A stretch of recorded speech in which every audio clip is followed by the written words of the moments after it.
నమస్తే అండి. కేఎస్బిఎస్ క్రియేషన్స్కి స్వాగతం.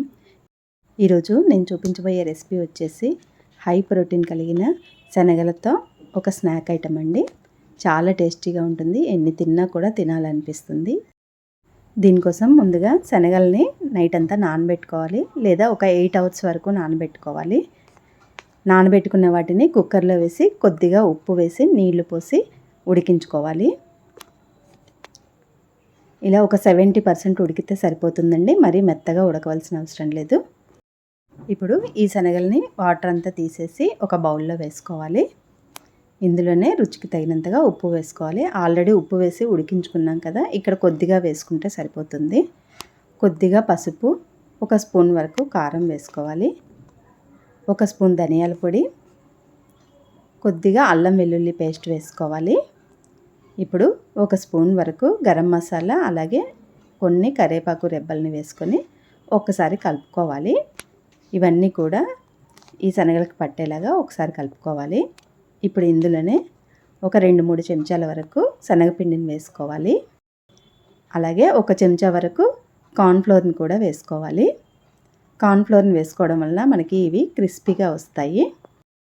కార్న్ఫ్లోర్ లేకపోతే ఈ ప్లేస్లో బియ్యపిండి అయినా వేసుకోవచ్చు.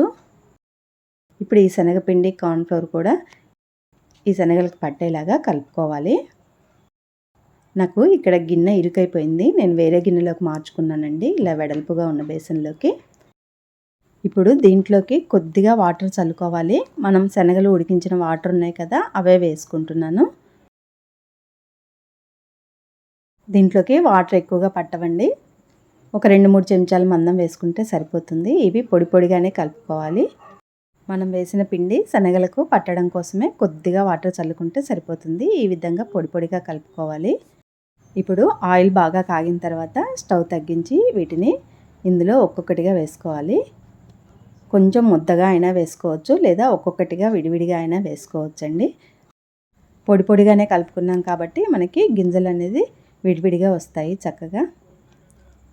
ఈ విధంగా అటు ఇటు కలుపుకుంటూ గంటెతో మంచి కలర్ వచ్చిన తర్వాత తీసేసుకోవడమే. వీటితో పాటు కొద్దిగా కరివేపాకు, 4 పచ్చిమిరపకాయలు కూడా వేయించుకుంటే టేస్ట్ బాగుంటుంది. చూసారు కదండి, చాలా సింపుల్గా చేసుకున్నాము ఈవినింగ్ స్నాక్. చాలా రుచిగా ఉంటాయి. ఇలా చేసి డబ్బాలో పెట్టుకున్నామంటే ఒక వారం పాటు కూడా నిల్వ ఉంటాయండి. ఇవి టీ టైమ్ స్నాక్స్గా, ఇంకా పిల్లలకి ఈవినింగ్ స్కూల్ నుంచి వచ్చాక పెట్టడానికి కూడా చాలా బాగుంటాయి. పిల్లలు కూడా ఇష్టంగా తింటారు. ఒకసారి ఇలా ట్రై చేయండి. నచ్చితే మాత్రం లైక్ చేయండి. Thank you.